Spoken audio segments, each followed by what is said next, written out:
Bonsoir à tous et à toutes. Bienvenue à ce numéro spécial de Ikiem Toré Live. Numéro spécial 8 mars. Aujourd'hui, nous allons nous attaquer à la violence faite aux femmes. Violence psychologique, physique. Ces violences-là même qui sont subies par les femmes, en silence, dans la peur, et qui mènent malheureusement souvent à la mort. Alors, pour être éclairés aujourd'hui à la lumière de la Bible, nous avons des invités de marque sur le plateau de Ikiem Toré Live, en la personne du pasteur Ina Kiem Toré, du pasteur Bali et de Madame Noura Kafando, diplômée en psychologie et entraîneur d'excellence. Alors, restez connectés. Je suis aujourd'hui en co-animation avec mon frère Omar. Bonsoir. Oui, bonsoir Sonia. Bienvenue. Merci. C'est un plaisir. Alors, dis-moi un peu, pour toi, c'est quoi la violence? Alors, bonsoir à tous. Nous disons merci à nos différents panélistes ce soir.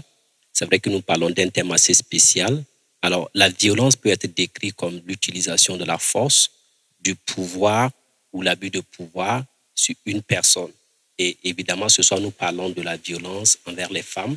Donc, on va dire que c'est l'utilisation de la force ou du pouvoir pour abuser, pour faire en tout cas pression et leur faire manquer leur droit, en tout cas tout ce qu'ils peuvent bénéficier. Donc, c'est ce qu'on peut définir comme alors la violence. Ok, merci Omar.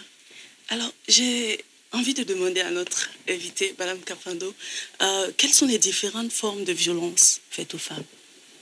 Déjà, merci pour votre invitation. Merci beaucoup d'avoir été invité sur ce thème aussi important, aussi complexe aussi. Alors, pour ma part, je dirais qu'il existe la violence physique, qui est celle qui est la plus connue, et il existe aussi la violence psychologique.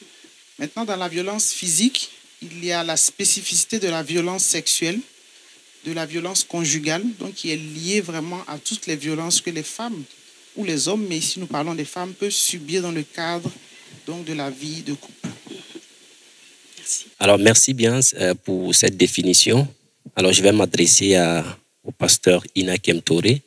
Alors, selon vous, la femme a-t-elle une part de responsabilité dans les violences qu'elle subit elle-même? Est-ce que vous pouvez donner une réponse par rapport à cela? Merci beaucoup. Je dirais quelque part aussi que oui, la femme a une part de responsabilité. OK. Parce que on nous a beaucoup éduqués à garder le silence, à supporter, à encaisser. Est-ce que c'est bien? Oui. Voilà la grande question. Mais au nom de ça, nous sommes aussi dans un cadre évangélique chrétien, au nom aussi de la parole de Dieu qui dit non, il ne faut pas quitter, il ne faut pas partir. Il faut rester. Il faut rester. Quel que soit ce que tu endures, tu dois rester. À cause de ça, les femmes sont obligées de supporter. Et moi, je crois qu'elles ont une part de responsabilité. Wow. Parce que pourquoi supporter au risque de perdre, par exemple, sa vie, alors que tu as une destinée que tu es venu pour accomplir? Important. Hein? Aucun d'entre nous n'est venu sur cette terre vide ou pour accompagner quelqu'un. Nous sommes chacun venus avec un potentiel, avec une destinée, avec quelque chose à accomplir pour Dieu. Et en tant que chrétiens, chrétiennes, nous devons être au courant de ça. Oui. Et ça doit être notre motivation première. Et face à une situation de violence, nous ne devons pas nous taire. Nous nous sommes beaucoup tus. Et ça, c'est ce que nous ne devons pas faire. Je crois que là où nous sommes en train d'aller aujourd'hui, nous devons parler, nous devons apprendre à nous exprimer. Oui. Nous devons comprendre que c'est vrai, le divorce n'est pas biblique. Mais au risque de perdre sa vie et de détruire sa destinée, faut-il rester, faut-il partir? Oui. Je crois que la femme chrétienne surtout a sa part de responsabilité. Oui. Il faut qu'elle dénonce. Oui. Elle ne doit pas se taire. Très important. Je pense que vous l'avez si bien dit, commencer à parler. Oui. Très important. Mais le pasteur Bali, j'ai envie de connaître en fait votre opinion concernant cette histoire de violence faite aux femmes. Merci beaucoup pour l'invitation. Qu'est-ce qu'un homme vient chercher sur un plateau de 8 mars? Justement. Je crois que c'est un honneur, c'est un privilège. Et Je sais aussi que le sujet n'est pas seulement adressé aux femmes. Exactement. Mais comme nous parlons de violences faites aux femmes, alors, je voulais, avant de bondir sur la question que vous posez, un peu revenir sur ce que le pasteur vient tout à l'heure de dire. Oui. Oui, la femme a sa part de responsabilité. C'est parce qu'on est en vie qu'on peut parler mariage. Exactement, c'est ça. Là, le sous-entendu de ce que je viens de dire, c'est de dire que si vous êtes dans le cadre du mariage et que vous sentez votre vie être menacée, vous avez le choix d'offrir votre vie sur l'autel du mariage ou bien sauver votre vie. Wow. C'est ça. Parce que l'émission qui passe actuellement, elle est vue par et des chrétiens et des non-chrétiens. Et une vie est une vie. Une vie est une vie. Mariée ou pas, une vie reste une vie. Alors, quelle est mon opinion sur la question concernant la violence faite aux femmes? Je crois que c'est une question de 50-50 responsabilité. Ok. Voilà. Parce que la femme, la violence, vous avez dit bien, les violences faites aux femmes. Donc, elle est extérieure. Ça veut dire qu'elle vient d'une tierce personne à l'endroit de la femme pour dire que la tierce personne peut avoir sa responsabilité, tout comme celle sur qui la violence est faite. Voilà un peu déjà ce que je veux dire. Merci beaucoup, homme de Dieu, pour cette réponse très élaborée. Je vous en prie. Alors, je vais m'adresser à Madame Nora, puisque nous parlons de violences faites aux femmes. Et alors, d'après les réponses précédentes, il faut savoir dénoncer. Mais la question que je vais poser est celle-ci. Comment même reconnaître cette violence? Comment est-ce qu'elle naît et comment alors dénoncer cela? Alors, comment naît une violence, notamment dans le domaine conjugal, si on veut circonscrire? Donc, la violence fait appel à l'agressivité, d'accord? Et l'agressivité fait appel aussi à une vie intérieure, un état mental ou un état émotionnel, d'accord? Dans l'état émotionnel, il est un peu plus ponctuel, il est sur le champ, on reçoit un stimuli de l'extérieur, on a une réaction, on appelle ça une émotion, mais ça peut aussi venir d'antécédents mentaux, d'accord? Donc, l'agressivité, vous avez des personnes qui sont agressives de nature, c'est-à-dire que c'est leur mode de communication, c'est leur mode d'entrer en relation avec une autre personne. Donc, en situation où un individu se sent soit diminué ou bien qu'il se sente, comment j'allais dire, un peu défié dans sa position d'homme ou dans sa position de chef, la réponse peut être la violence, d'accord?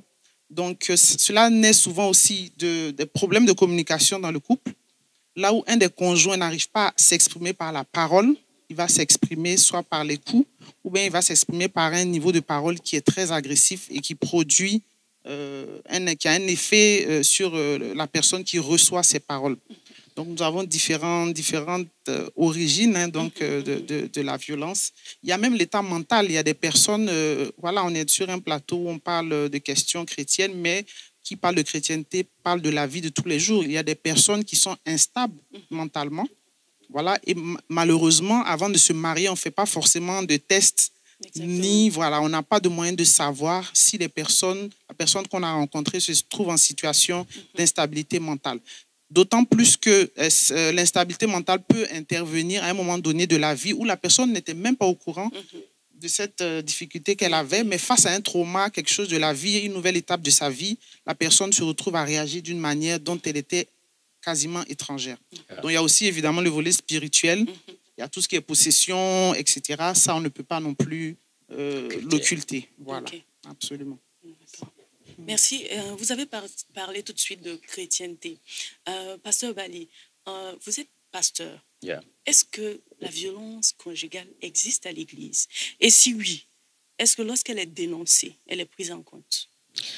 La violence conjugale existe, même pour des mariages où Dieu est l'initiateur. Je suis en train de dire que la violence conjugale n'est pas l'apanage des mariages qui ne sont pas dans le plan de Dieu. Okay. Mais même un mariage qui est inscrit dans la volonté de Dieu peut subir, peut connaître des violences. Donc, ça existe. D'accord.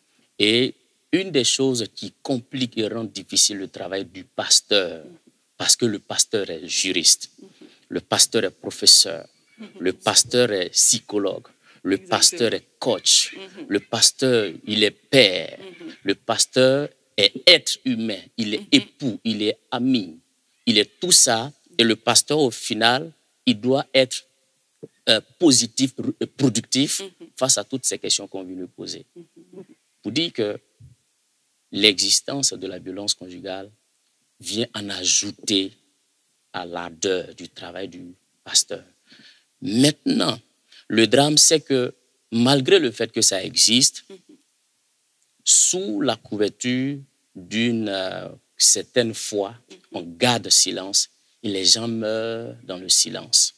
Et ça, on doit incriminer l'Église pour ça. Okay. L'heure est venue, et je bénis Dieu pour votre émission. Hein. Moi, je vais revenir encore pour dire des choses sur ce plateau encore. L'heure est venue pour dénoncer des choses. Les maris brutaux, les maris violents, les maris qui battent, je n'ai pas dit qui frappent, mais qui battent leurs épouses, leurs conjoints. Le temps est venu de les dénoncer. Et quand il y a dénoncement ou dénonciation d'une violence de ce genre, quand on dénonce une violence conjugale, je crois que le tout n'est pas de dénoncer. Si c'est dénoncé, il faut traiter. Mais pour traiter, il faut que les deux personnes, les acteurs de la violence, soient entendus. Maintenant, quels sont les outils de traitement de la violence dans le cadre de l'Église? Dans le cadre de l'Église, la discipline existe. Voilà, on va mettre quelqu'un sous discipline, sous prétexte que parce qu'il a été violent envers son conjoint, sa femme. Bon, on l'a mis sous discipline. Dans l'église A, il quitte l'église A, il va dans l'église Z. Et dans l'église Z, il prospère en responsabilité. Alors que le péché violent qu'il a laissé derrière lui n'est pas traité. Il n'a pas été traité, il a été déplacé. Et non, plus que déplacé, le problème devient amplifié. Il n'est pas résolu. Donc, la violence conjugale dans le cas de l'Église existe bel et bien. Et il faut dénoncer. Sans tarder, il faut dénoncer. Plus que dénoncer, il faut traiter. Alors, merci bien, pasteur. Je vais m'adresser au pasteur Ina. Alors, est-ce que vous pouvez nous parler de l'impact que ces violences conjugales-là peuvent avoir? Merci beaucoup. L'impact des violences est très destructeur sur la vie de l'être humain qui subit la violence. Ça va déjà d'une perte d'estime de soi, un manque de confiance, à une vie, je ne sais pas, d'anxiété, de peur, des troubles de sommeil. Ça va jusqu'aux tentatives même de fois de suicide. Et même du suicide. Wow. Donc l'impact des violences est très destructeur sur la vie d'un être humain. Mais je voudrais aussi revenir un peu sur ce que le pasteur a dit. Vous voyez, il a parlé de la discipline, c'est vrai. L'Église a des moyens pour mettre fin à certaines choses. Mais le problème, c'est quoi? J'irais beaucoup plus loin au lieu d'aborder la résolution pour dire même la prévention du problème. Merci. Comment est-ce que nous prévenons la violence? Parce que c'est là qu'il faudrait voir. Et moi, je crois que l'Église a une grande part de responsabilité par rapport à ça, dans l'accompagnement d'abord de ceux qui s'engagent au mariage, l'accompagnement des jeunes gens comme des jeunes filles. Mais entre parenthèses, nous accompagnons beaucoup les jeunes filles dans l'Église aujourd'hui, mais pas les jeunes gens. Et il va falloir qu'on mette l'accent sur cela pour pouvoir les préparer au mariage. Et cette préparation au mariage doit pouvoir faire ressortir certaines choses de la vie de la personne. Quand vous vous entretenez avec quelqu'un, par exemple, pour la préparation au mariage, vous pouvez, par exemple, remonter en tout ce qui concerne les problèmes, par exemple, psychologiques, émotionnels. Ce sont des aspects qu'il faut prendre en compte, il ne faut pas négliger. Oui. Et dans ça, si vous remontez dans la vie, dans l'enfance de la personne, ou, je ne sais pas, redescendre dans l'enfance de la personne, et que vous vous rendez compte, par exemple, que la personne vient d'une famille où les gens sont violents, d'une famille où il y a eu des situations de violence qui ont conduit à des désastres, je crois qu'il faut s'arrêter.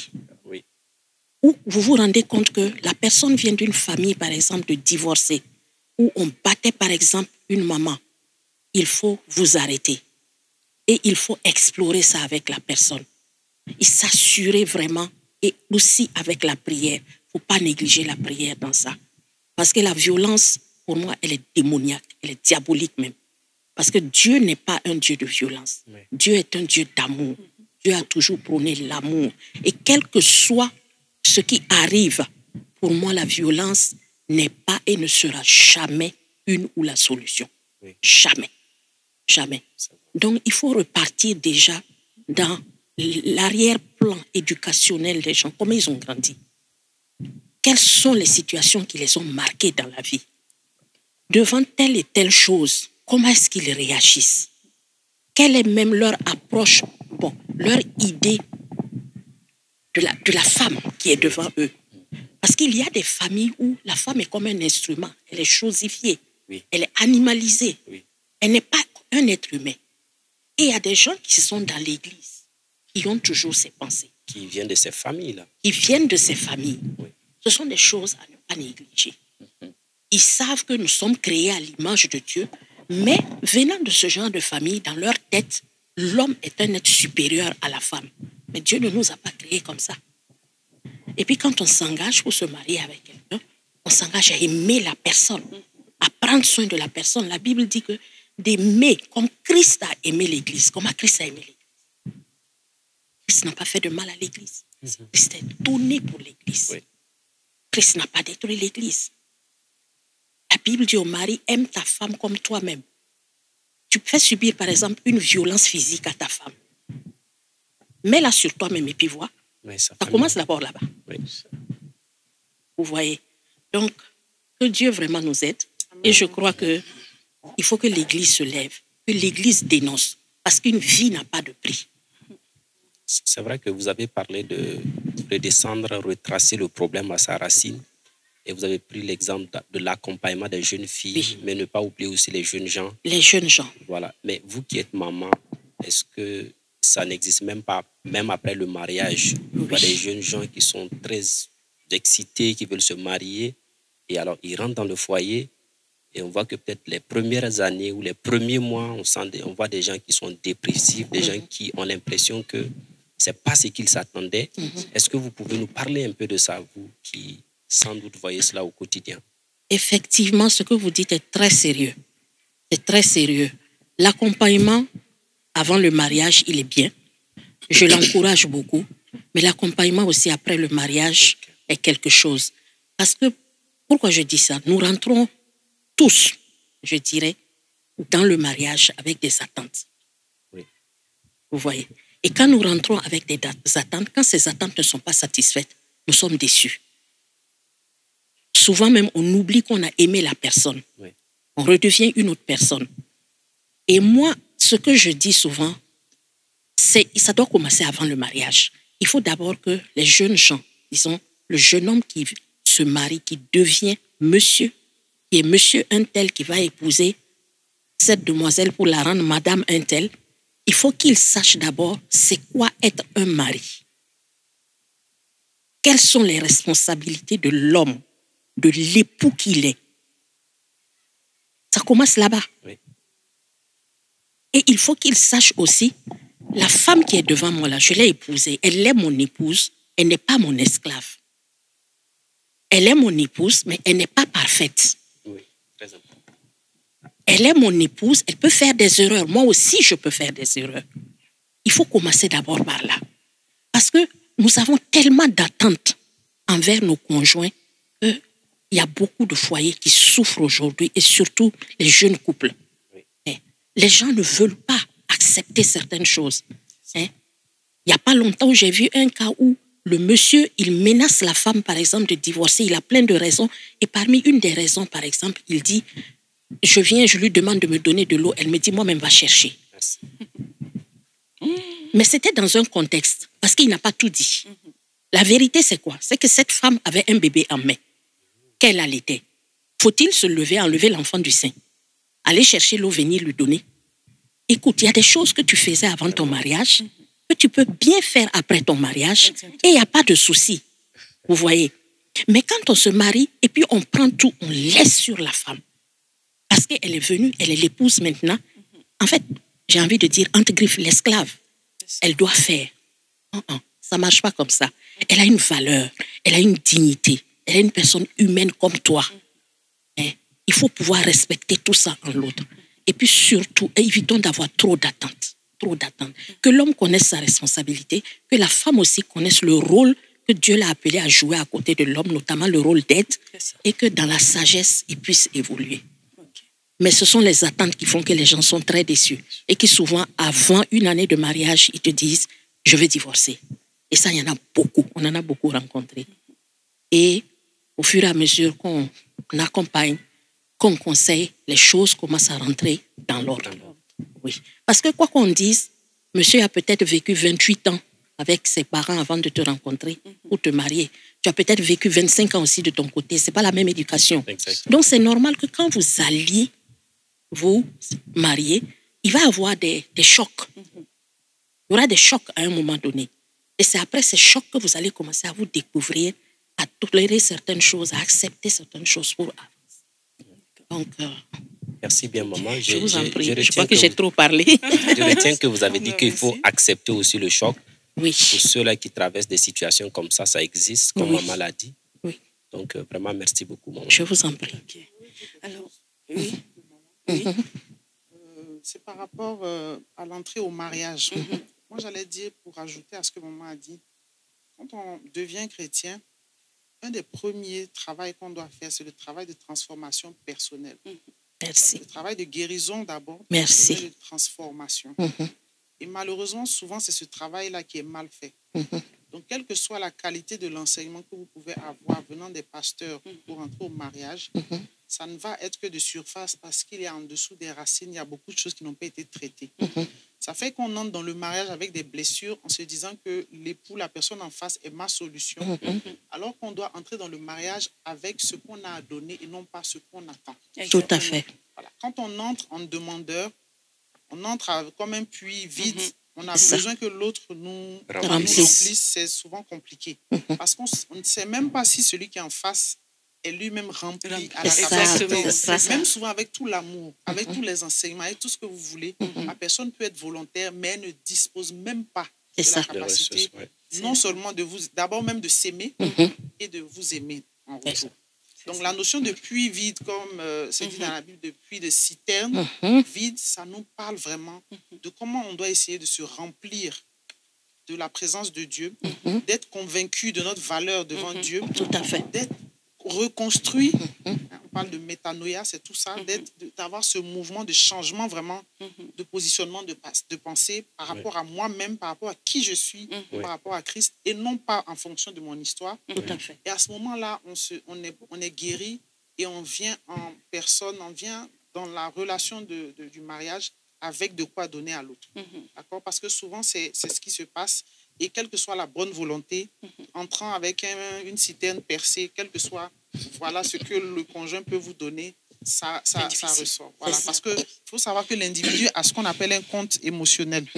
Quelquefois, si votre compte émotionnel est débiteur quand vous entrez dans le mariage, quel que soit ce qu'on met dedans, ça rentre dans le trou. Vous connaissez le compte en banque qui est débiteur, quel que soit ce qu'on met dedans. Et en face, vous allez avoir quelqu'un qui est fatigué de devoir chaque fois donner sans déjà recevoir un retour, ni avoir de reconnaissance, etc., etc. Donc, la préparation, c'est-à-dire de l'être humain, même, de son bonheur en lui-même en tant qu'être humain, c'est quelque chose de très fort.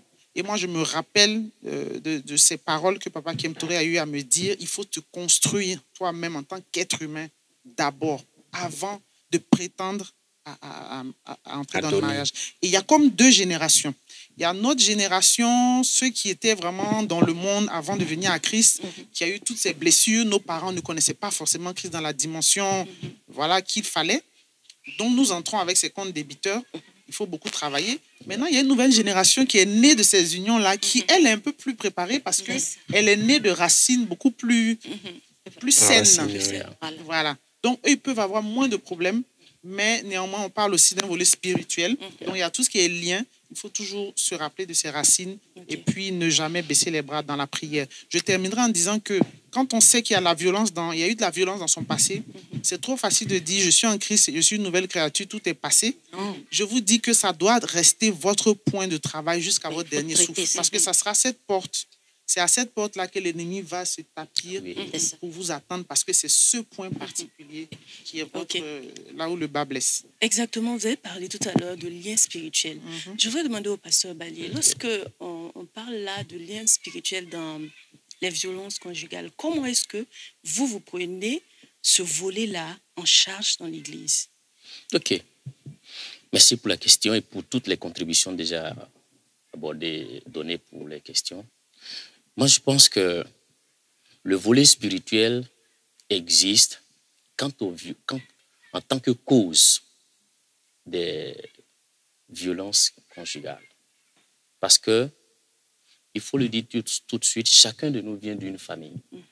Et qui dit venir d'une famille, chacun de nous a un arrière-plan, un background spirituel qui peut ne pas être forcément propre. D'autres, Dieu leur a fait grâce, ils sont nés dans l'Église. Même ceux qui sont nés dans l'Église, ils ont leur part de combat. Ils ont leur part de lien. D'accord. Maintenant, ceux même qui n'ont même pas, qui sont nés bruts, qui sont, on m'a dit, ils n'ont pas eu de... Voilà, ils sont apparus. Ils sont atterris. Ils ont atterri. Et sur des rocs spirituels. Ceux-là, il faut prendre le temps pour casser ça et refonder une autre fondation avant de commencer à rebâtir. Et je bénis Dieu pour l'un des piliers de ce ministère, rebâtir sur d'anciennes ruines. D'anciennes ruines ne veut pas dire garder les anciens fondements et puis commencer à bâtir dessus. Non. Ancienne ruine, bâtie sur d'anciennes ruines, veut dire il faut casser, puisque c'est ancien. Il faut casser et il faut refonder une nouvelle fondation avant de commencer à bâtir. Et c'est l'un des travaux, l'une des options dans laquelle ce ministère s'est inscrit. Et divorce, parlons de ça. Moi, je crois que dans l'Église, beaucoup de personnes sont déjà divorcées, sauf qu'ils ne sont pas encore séparés. Déclaration. C'est très fort. Ils sont déjà divorcés. Ils sont divorcés. Seulement, ils ne sont pas encore séparés. Ils ne sont pas encore séparés. Enfin, ils sont divorcés. Leurs cœurs ne sont plus mariés l'un à l'autre. Exactement. Le cœur n'est plus dans la relation. Leurs visions ne sont plus mariées l'un à l'autre. Leurs projets ne sont plus mariés l'un à l'autre.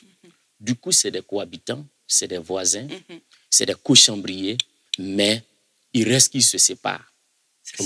Et pour se séparer, l'un ou l'autre, vous faites que je prêche. Vous faites que je prêche.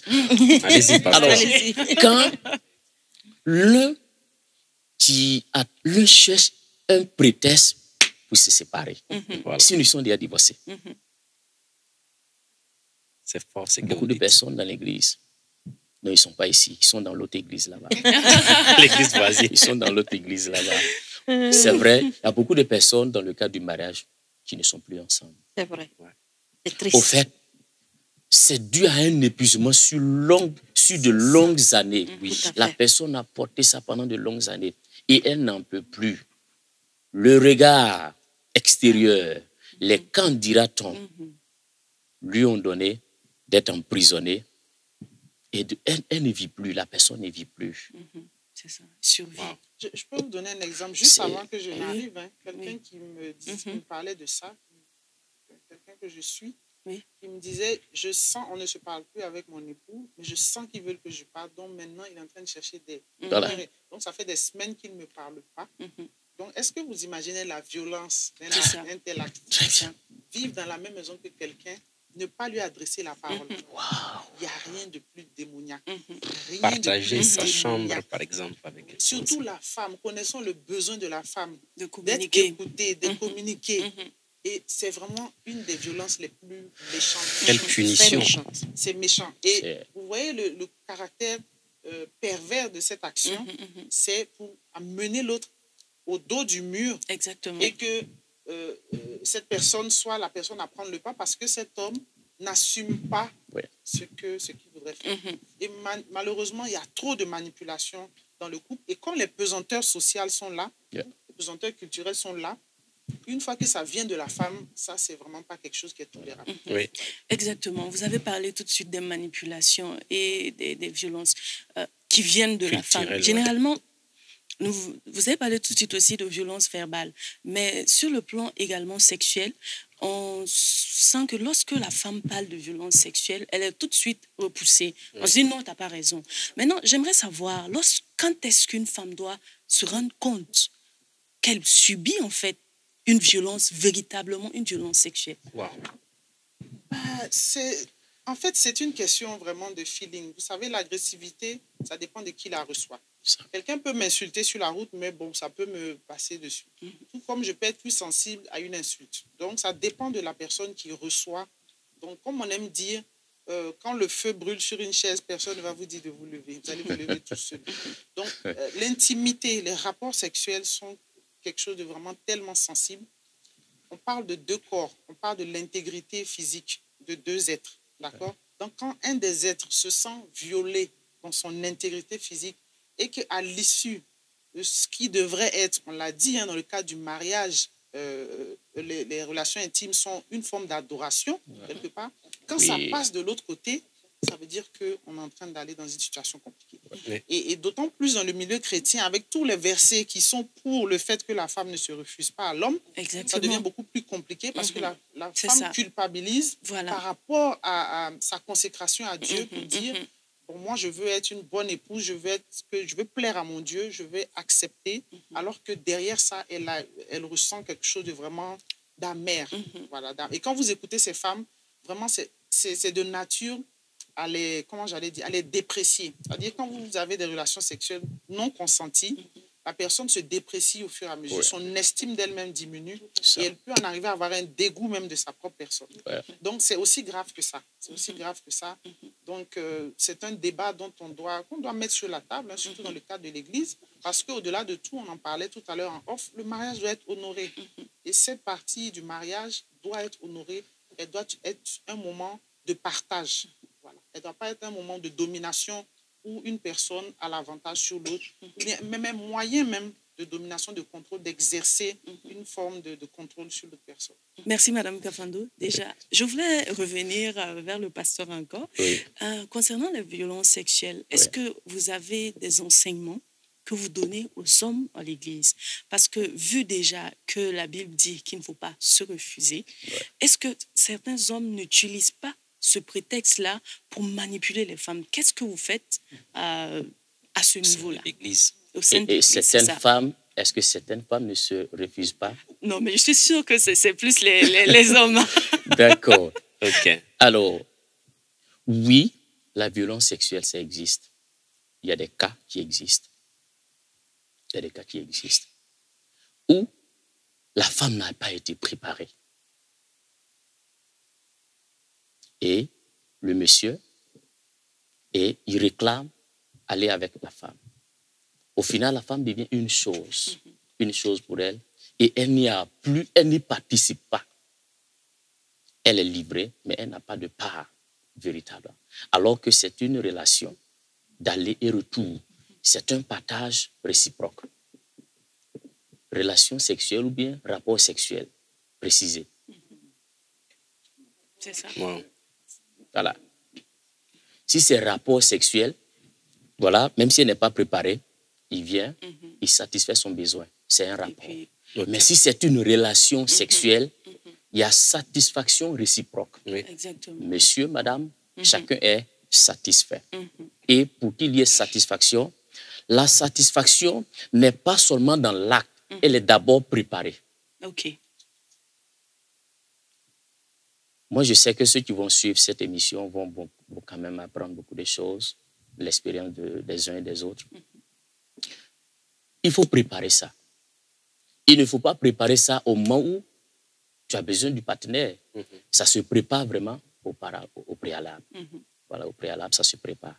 Mais quand toutes ces étapes-là sont sautées, bien sûr, il y a violence sexuelle. Ça existe. J'aimerais rebondir un peu sur ce que le pasteur Bali vient de dire, qui est très, très important. La notion de relation sexuelle de deux partenaires. Donc, voilà. l'enseignement, la question que vous avez posée, peut-être il va bien nous répondre. Est-ce que les enseignements sont faits? Parce que qu'est-ce qui se passe? L'homme et la femme, à l'origine, sont différents physiologiquement. Exactement. De façon, on n'a pas les mêmes hormones, on n'a pas le même fonctionnement. J'aime beaucoup ce livre qui dit que les hommes viennent de Mars, les femmes de Vénus. C'est pour dire qu'on vient quasiment de planètes différentes. Ce qui permet à un homme d'être prêt pour la relation sexuelle n'est pas la même chose qui est pour la femme. Oui. La femme va plus fonctionner, ce n'est pas le même mécanisme physiologique. La femme est plus, j'allais dire en mot diesel. Donc, prend du temps. Elle prend du temps. Donc, quand vous, depuis le matin, vous n'avez pas parlé à la femme, vous ne lui avez pas adressé la parole, vous n'avez pas eu de mots gentils, vous êtes allé au bureau, vous avez fait toute la journée, vous êtes rentré à 23h, vous ne pouvez pas espérer trouver une femme qui est prête à vous recevoir. C'est ça. Ne serait-ce que physiologiquement, c'est même douloureux, c'est pas intéressant. Donc, c'est pour dire que le mariage, là, c'est une histoire de semer dans la vie de l'autre. Constamment semer quelque chose. C'est-à-dire qu'on ne pense pas à la femme seulement le soir. Voilà. Ça se prépare. Si vous voulez avoir de bons moments, vous devez avoir votre langage, votre manière. Il y a quelqu'un qui me disait que leur langage, c'est de mettre un petit bonbon sous le coussin. Soit dit en passant, un jour, un enfant a pris le bonbon. La femme dit, moi, j'ai déposé le bonbon, tu n'as rien fait. Le monsieur dit, j'ai pas vu le bonbon. Mais l'enfant est en train de sucer le bonbon. Il y a même des souris qui peuvent prendre ça. Donc, c'est un code. Chaque couple a son code. On n'a pas besoin de dire, chérie, j'ai besoin. Non, c'est même pas romantique. Il y a des manières de faire. Donc, ça, c'est quelque chose de très important. Je pense que l'Église devrait former les gens, ne serait-ce que sur la constitution physiologique même de ces deux êtres qui sont carrément différents et qui ont des attentes et des demandes différentes. Ça, c'est déjà quelque chose qui pourrait vraiment beaucoup aider sur ce sujet, je pense. C'est très bien dit. Très bien dit, parce que le problème surtout de la sexualité du sexe est resté tabou pendant longtemps dans l'Église. Oui. On n'en parle pas. Même jusqu'à aujourd'hui, il n'y a pas beaucoup d'églises où on va accepter, exposer certaines choses comme ça. Non. Et moi, je crois que c'est un appel et c'est un cri de cœur de nous-mêmes, les serviteurs de Dieu que nous sommes, à notre endroit, à nous, afin que nous puissions nous réveiller.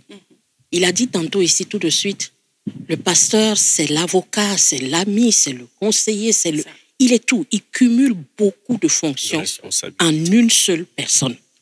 Et souvent, il ne connaît pas tout. Il a ses limites. Et je crois que le temps est venu où on doit beaucoup plus enseigner. Pour moi, les hommes, on a beaucoup enseigné les femmes. On a beaucoup enseigné. Elles se battent souvent à contre-courant parce qu'il n'y a pas de retour vers les hommes. Il n'y a pas d'enseignement chez les hommes qui peut permettre de balancer de fois certaines choses qu'elles ont apprises. Donc, elles se battent beaucoup par rapport à ça.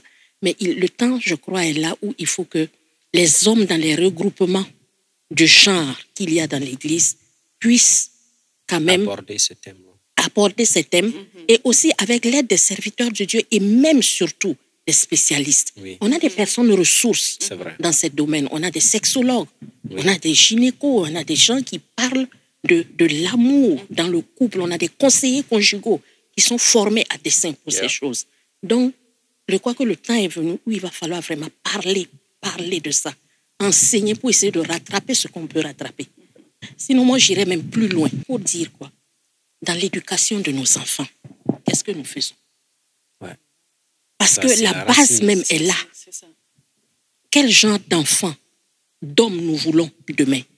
En tant que mère, j'ai un fils, quel genre d'homme j'aimerais qu'il soit demain? Genre de mari. De mari pour son épouse. Je sais que quand les enfants sont petits, ils se battent par exemple beaucoup. Ils se chamaillent beaucoup. Je sais que mon fils s'est fâché une fois, il m'a dit quand il était petit, tu ne veux pas que je tape ma sœur. Pourtant, tu vois ce qu'elle me fait. Merci. J'ai dit non, tu ne la tapes pas. Mais quand il est devenu un peu plus grand, un jour, je lui ai dit, tu sais, il y a trop de vilaines choses dans ce monde. Et quand tu commences à taper ta sœur, alors que vous êtes petit, tu vas grandir avec ça. Et ce n'est pas bien. Et un jour, tu peux taper sur ta femme. Et la femme, ce n'est pas quelqu'un sur qui on doit taper. Dieu même n'aime pas ça. C'est pour ça que je me bats avec toi pour que tu ne portes pas la main sur ta sœur ou ne pas porter la main sur ta femme un jour. Ça part déjà de là. Des petites choses, l'éducation. Hein? Même souvent pour un rien, tu vois souvent les enfants se querellent, ou bien même nous les parents. Pour un rien, on donne une gifle à un enfant et tout. Ce sont des choses qu'il ne faut pas faire. Il ne faut pas faire. On corrige quand quelque chose n'est pas bien. Mais à tout bout de champ, par exemple, on porte la main, ce n'est pas bon. C'est une violence, c'est une agression envers la personne. Et quand un enfant grandit dans un environnement pareil, pour un rien, il faut gifler. Demain, pour un rien, il va gifler sa femme. C'est ça. Demain, pour un rien, il va lever la main.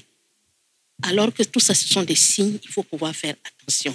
Donc, les parents que nous sommes, j'interpelle chacun, déjà dans l'éducation des enfants que nous avons à la maison, à revoir certains comportements, certaines façons de faire. Nous devons revoir ça et aligner ça sur la parole de Dieu pour pouvoir avoir des hommes, des femmes vraiment mûrs qui font notre fierté demain. Parce que c'est tellement désolant, par exemple, d'apprendre dans une église qu'un homme séquestre sa femme. Il bat sa femme. Oui. Ça existe. Ça existe. Ça existe. Les femmes ne disent pas tout, mais ça existe. Moi, j'ai rencontré une femme qui s'est fait séquestrer par son mari et il l'a frappée avec les chargeurs. Le fil de chargeur, ça fait tellement mal. Oh que si. Mais quel que soit ce qui se passe, quel que soit le problème, on ne fait pas ça à son prochain. Donc, c'est depuis le bas âge. Il faut que les parents prennent du temps pour les enfants. C'est ça. Parce qu'aujourd'hui, le monde part à, je ne sais pas, 200 à l'heure. On n'a pas le temps pour les enfants. On comble les enfants de cadeaux. On leur donne souvent tout ce qu'ils demandent. Mais on n'a pas ce temps-là pour parler avec eux. Pour leur dire, ça c'est bien, ça c'est pas bien. Ça à la lumière de la parole. Que Dieu nous aide. Merci beaucoup pour ces paroles qui sont très riches ce soir, tant pour nous que sans doute ceux qui vont écouter. C'est ça. Alors, la question qui suit, c'est quoi? À quel moment est-ce qu'il faut dire stop? Parce qu'on a parlé de beaucoup de choses, on a situé les faits, mais à quel moment est-ce qu'il faut dire maintenant, c'est bon? Commençons par vous, Madame Nora. Alors moi, j'allais dire qu'il faut dire stop dès le début. OK. Il faut dire stop dès le début. Et il y a différentes manières de dire stop. J'aime dire aux femmes que j'accompagne, qui culpabilisent aujourd'hui de beaucoup de choses qui leur arrivent, que ce qui se passe dans le mariage a déjà dit coucou à la fenêtre pendant les fiançailles. En général, Oui, on n'est c'est pas vrai. étranger. Si on veut être C'est honnête vrai. avec nous-mêmes, C'est vrai. on a vu des choses qui faisaient penser qu'il y avait une certaine violence. Soit que vous êtes sortis, il y a eu quelque chose qui s'est passé, la personne a pris un coup de trop, soit elle a bu, alors qu'elle ne devrait pas, ou bien il y a eu quelque chose qui est parti comme ça, soit devant un enfant. On a vu des choses, C'est vrai. on a senti des choses, Oui. mais on a laissé passer en se disant Exactement. qu'on va pouvoir gérer, ça va aller dans le couple. Sachez que ce qui dit coucou à la fenêtre pendant les fiançailles va s'installer pendant le S'amplifier. mariage, C'est- s'installer et s'amplifier. Donc, l'autre chose, c'est que la nature, l'être humain travaille par essai et erreur. C'est-à-dire, même l'enfant qui grandit, il essaie quelque chose, ça ne marche pas, oups, je ne le fais plus. Donc, si vous avez accepté une première fois d'être battu, il y aura une deuxième fois, il y aura une troisième, il y aura une quatrième. Si vous avez accepté une première fois d'être violenté sexuellement, il y aura une deuxième, une troisième, une quatrième. Tout dépend de la manière dont vous allez le dire, OK. dépendamment de la relation que vous avez avec votre conjoint, de la communication, parce que la communication est clé dans tout ça. On l'a dit, la violence, c'est quand les gens n'arrivent pas à s'exprimer par la parole, qu'ils le font souvent physiquement. C'est ça. Donc, c'est vraiment de cultiver, d'apprendre à se connaître. La connaissance de soi, c'est important. Voilà pourquoi, de mon côté, avec mon manteau de coach, je fais beaucoup de tests de personnalité, de connaissance de soi avant l'entrée au mariage pour savoir quel type de personnalité. Demain, je ne peux pas dire que je suis étonnée que mon mari ne parle pas, alors que c'est quelque chose qui est dans son être et qui ne va pas changer, malheureusement, Oui, qui ne va pas changer. Ça, c'est Voilà, vrai. il va falloir s'accommoder. D'accord. Donc, on dit stop, à mon avis, dès le début, Dès le début. pour éviter qu'en prenant le doigt, on arrive à vous prendre le bras. Merci. Merci bien. On continue, on fait un tour de table. Très bien. OK. Alors, quand est-ce qu'il faut dire non? Il faut dire non pour parler comme ma soeur qui vient de parler. Il faut dire non dès qu'on sent les premiers signaux de la violence. Et il faut dire non tant qu'il y a violence. Il faut dire non tant que ce n'est pas résolu. Et il faut communiquer.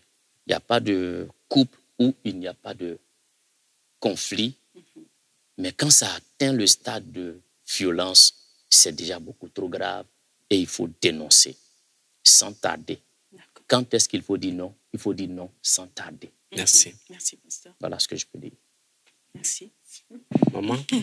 Merci beaucoup. Je crois que je vais rejoindre les deux aussi. Ok. Dire non sans tarder. Ok. Dès que ça se présente, on a ce petit soupçon-là. Il faut dire non. Mais le problème souvent, c'est qu'on a peur. Vous avez Et tout dit. l'autre problème aussi souvent, c'est qu'on se dit que ça va changer. Alors qu'il ne faut pas oublier qu'il y a des choses qui vont changer, c'est vrai dans la vie, mais il y a des choses qui ne changeront jamais en quelqu'un. Et ça, c'est l'expérience qui nous a montré ça. Et il y a des choses même, elles ne changent que quand on atteint aussi une certaine maturité. Sinon, elles ne vont jamais changer. Il va falloir gérer ça. Comprenez? Donc, il faut, dès le départ, dire non. Même dans un amusement où, par exemple, le ton est monté, quelque chose, et puis brusquement, tu vois une main qui part comme ça, même si elle s'est arrêtée et qu'elle n'a pas atteint son objectif, il faut reculer. Il ne faut pas avoir peur de reculer. Et si c'est dans le mariage, même, je dirais même prendre même une distance. Il ne faut pas avoir peur de se séparer. Je n'ai pas dit de divorcer. De se séparer pour observer certaines choses. Essayer de les régler et s'assurer vraiment que c'est réglé avant d'oser repartir à zéro. Wow. C'est très important. Parce que ce qu'elle a dit est très sérieux. Quand il y a une première fois, il y aura une deuxième et ça va continuer. Omar, ils nous ont dit un peu quand dire non. Mais la question est de savoir vers qui aller lorsque il le faut. C'est ça. Parce qu'on a entendu la problématique, mais alors quelqu'un qui nous écoute, quelle solution? Vers qui aller lorsque ça ne va pas. Voilà, en tant que chrétien, en tant que membre d'une église, par exemple, vers qui dans l'église? Ou même non-chrétien. Voilà, non-chrétien. Voilà. Vers qui aller, maman? Vers qui aller? Ok. Je crois que nous avons plusieurs options. Voilà. Déjà, vers qui aller quand on parle de mariage? Les mariages ne se font pas sans témoin, sans accompagnement. Un témoin de mariage peut nous accompagner à un moment donné. Les parents peuvent nous accompagner. Mais souvent, le problème des parents, ils sont toujours dans la tempérance, dans essayer d'arranger pour que ça puisse marcher. Il y a aussi des associations qui luttent pour les violences faites aux femmes. On peut aller vers ces personnes. Et je crois aussi que la loi même prévoit des dispositions par rapport aux violences à l'endroit des femmes, bon, pour les violences en général, mais aussi par rapport aux violences faites aux femmes. Il ne faut surtout pas avoir peur de franchir ce pas. C'est surtout ça, le problème. Sinon, il y a des personnes toujours vers qui on peut aller. Même si c'est un ami vraiment, une amie intime, quelqu'un qui peut nous écouter, nous comprendre, nous conseiller. Il y a toujours une personne vers qui on peut aller. Il ne faut pas se taire. Ok, merci. Merci à vous, pasteur. Merci, Madame Kafando. Alors, merci, Omar. Ça fait un plaisir, Sonia. Nous sommes à la fin. Mais je vous rassure, ce n'est que la première partie. Parce que nos invités de marque aujourd'hui nous promettent de revenir, continuer, parce que c'est un thème très vaste. Et on n'a pas vraiment fait le tour de toutes les questions. Mais nous vous promettons une deuxième partie. Alors, merci à vous de nous avoir suivis et nous espérons avoir répondu à vos questions. Et comme on aura une deuxième partie, on attend d'autres questions en commentaire et voilà, on essaiera de répondre à la lumière de la Bible comme toujours. Merci et prenez grand soin de vous. Bye.